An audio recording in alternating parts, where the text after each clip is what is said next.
What up, what up, what up, what up? It's the homie Mac, man. Each one teach one. Peace and love, peace and love.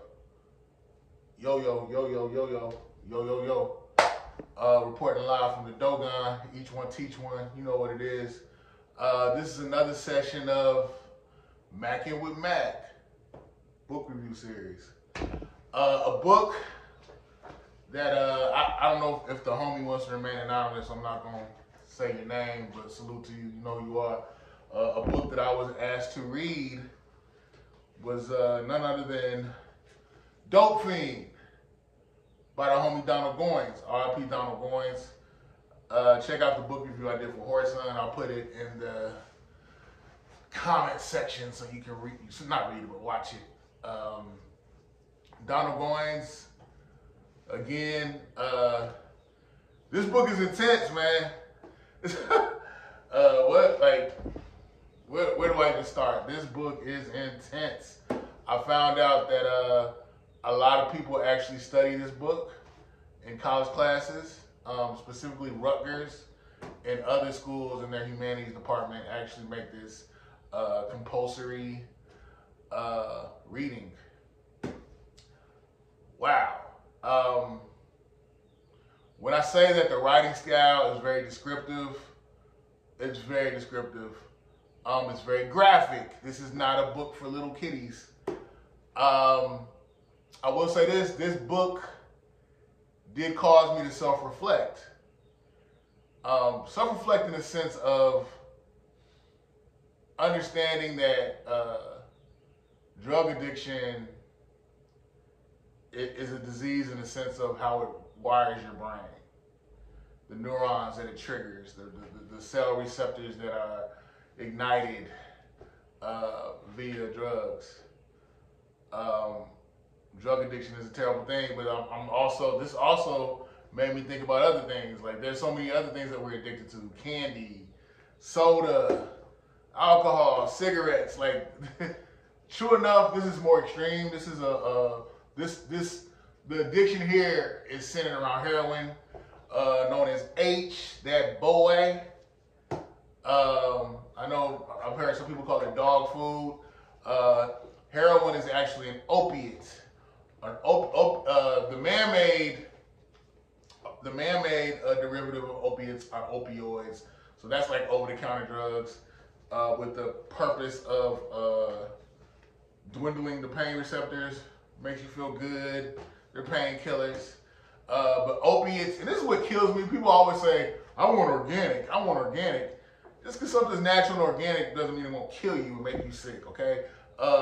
Opiates are organic. You can get it from an opium plant. And it can make you sick. It can kill you. But it can make you feel good. But that's a whole other conversation. So to the book. Let's talk about the book. The book, I can go a lot of different ways in breaking this book down, but I'm going to go, I would say the main centerpieces are Teddy and Terry. Teddy and Terry are in a relationship. This book starts off, they're in a relationship, and Teddy is a heroin addict. And Teddy is the male, Terry is the female. Teddy, again, has a heroin addiction. He's meeting his dealer. His dealer's name is Porky. Porky is something else, man. But upon meeting Porky for the deal, the cop, he brings Terry with him. That moment changed her life, changed the course of her life. Terry came from a well-to-do family. Terry, a very attractive young lady. Terry and Teddy had a relationship. So she didn't even want to go up there to cop. She was not an addict. She was not taking drugs. Teddy introduced Terry to that world, to that underground world of drug usage.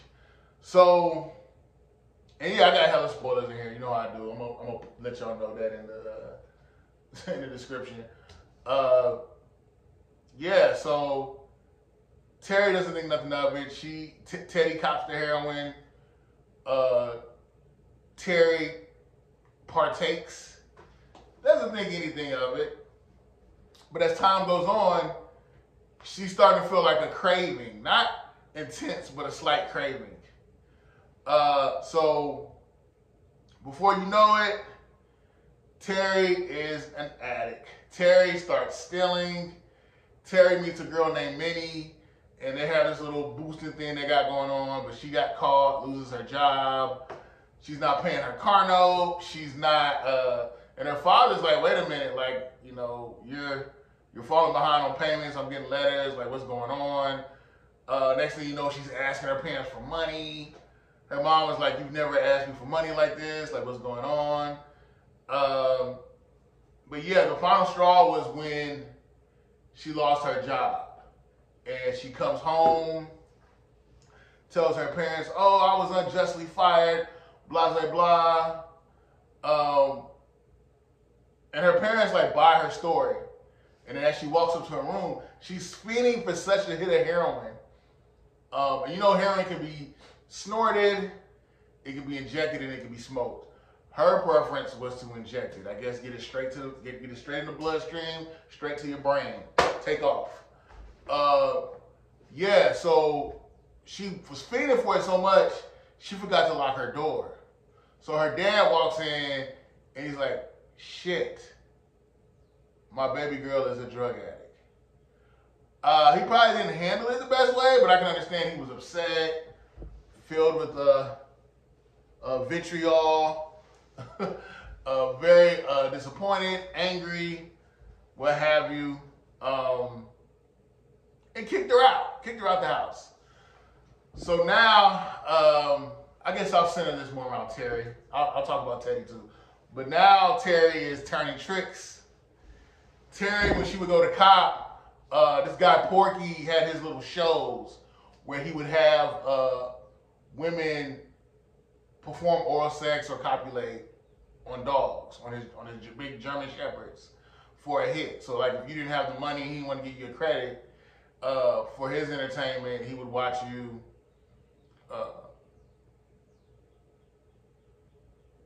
again copulate with a dog. Then he had different instances where, you know, when the women couldn't pay, he would have them perform these, again, shows where he would have women partake in lesbian acts. And the thing that's so crazy is the way Donald Goines describes the mindset of Porky. His mindset is very sordid. It's very demonic. It's very draconian. He's a psychopath. And he liked to prey on people's weaknesses. He loved it when these women didn't have the money to pay. He even talked about how Porky would fantasize. He would look at women and fantasize about his dogs performing cunnilingus on the women. Like, just sick guy. Sick. I know everybody has kinks, but that's on some other stuff. So yeah, Terry now is turning tricks. Minnie is her friend. They're still hustling, doing different things to get money so they can cop. And the thing that was just really heartbreaking about this book is just realizing to the extent that addicts live for their addiction. You know, Teddy had a crew. He had a crew of guys. The guy's name was Snake, Lil Tim. Their day was centered around, okay, who are we going to rob? Who are we going to steal? Where are we going to steal? To have the proceeds to purchase our drugs. From sun up to sundown. And the thing that's so nefarious about heroin is it gets to a point where your body needs it to function. It's not even about like being an addict in the sense of I'm trying to get high. What did they say? I want to get my sick off. You start to need it because your body needs it for its own equilibrium, which is scary, very scary. That your body needs a drug.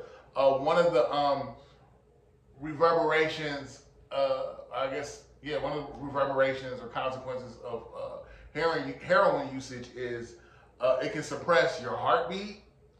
heroin can actually cause lung cancer. Heroin can make it difficult to have a bowel movement.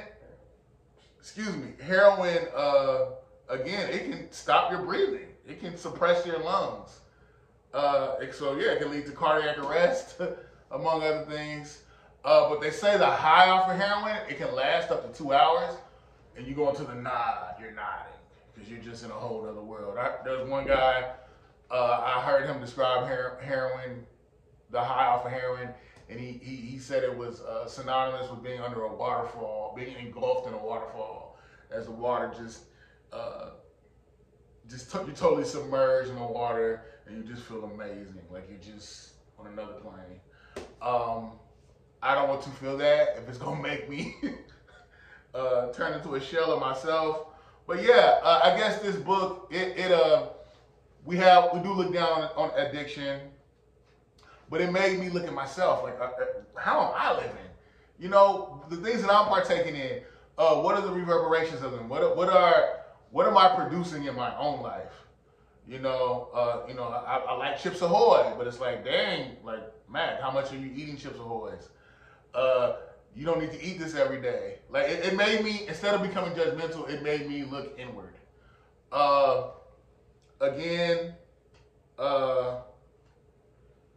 It was really depressing to see just, like, this book is not even, like, this is fiction, but it's surreal. Just seeing how people were living they were living their primary objective going through the day was to get high. Whether I got to steal, like even Teddy got to the point where he was stealing from his sister, stealing her checks, stealing money from her, to fulfill his need for his addiction, to fulfill his need, to get high. And I guess the thing that was really sad about it is, when you become a fiend, you don't even own yourself. You have your volition is shot. You're living for your addiction. You are a slave in every sense. But yeah, Teddy, Snake, and the boys, they all end up, a couple of Teddy's crew, they got killed trying to rob, to have the proceeds again to fulfill their addiction. Snake and Teddy actually start to hustle. You own dope and you're selling the dope. And in the process, they get robbed. They got robbed. But then at one point, they actually robbed Porky. But Snake is killed, and eventually Teddy gets killed. Terry, again, she's turning tricks. Minnie is turning tricks, but she's pregnant, so that slows down, so she just starts stealing. At one point, she took a man's wallet, risked her life, basically, and when she got back to her little motel where she was living at, across from Terry, she was like, I did all this, I risked my life and limbs for $2. Goes over to Terry, tells her, hey, can you help me out? Can you give me some blow? Can you, help me get this sick off? I need it. At this point, Terry's like, I'm not about to take care of your addiction as well as mine. Get out of my face, in so many words. Minnie hit a low, hit a new low. She had a whole, introspective moment where she's thinking about her childhood, her past, her present, and her future. She feels sorry for her child. She's like, my child is going to be born addicted to heroin. I have nothing to show for my life. I am an addict. And it was really sad seeing her muse over these things in her mind. It was just like, damn, shorty, like you really... You are in an ultra depressed state. And your surroundings are crappy. Like you're over here, injecting yourself with needles. And it shows me how hepatitis and HIV are so readily spread amongst drug addicts that inject, because these things are not sterilized. Sterilization is not king. Just getting high is, by any means. At one point, Minnie goes to cop again, and she's like, she told herself I would never let Porky put me in one of his shows. I have to always cop. And she had such a strong hankering for a hit, such a strong desire, that she actually spread her legs, let the let the German Shepherd perform cunnilingus on her. And the thing is, other addicts are watching this. Then Porky pulls out his penis. She gives, performs oral sex. And the thing is, like, the atmosphere is just terrible. Like, there's blood stains on the floor. There's addicts ODing. Bunch of stuff is going on.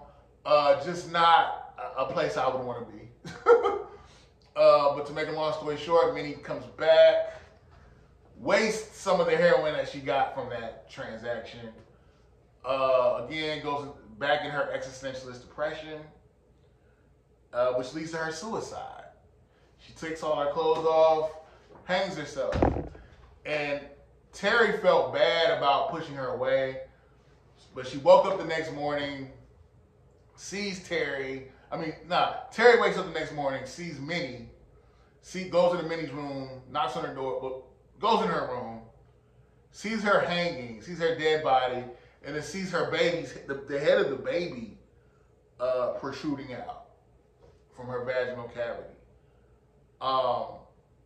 And this put, upon Terry seeing this put her in a complete state of hysteria.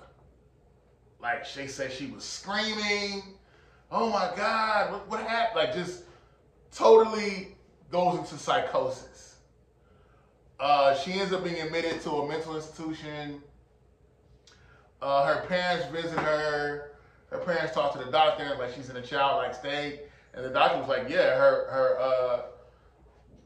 her mind is basically reverting back to a happier time in her life, and is suppressing the current memories just to get her through. Like, she's in her body is like going into like the like an exit valve.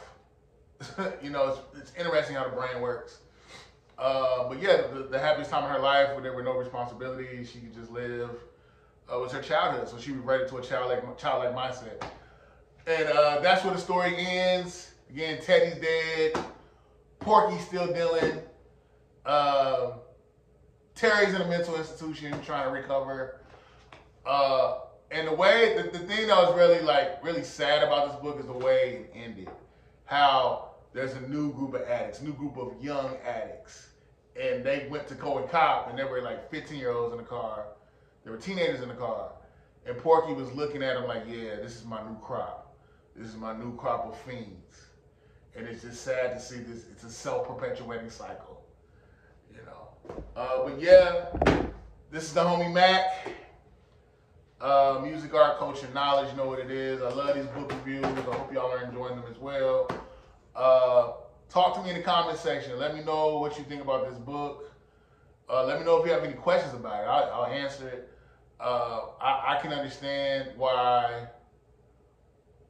this book is read on college campuses, because it gives you, it puts you into the psychology of an addict.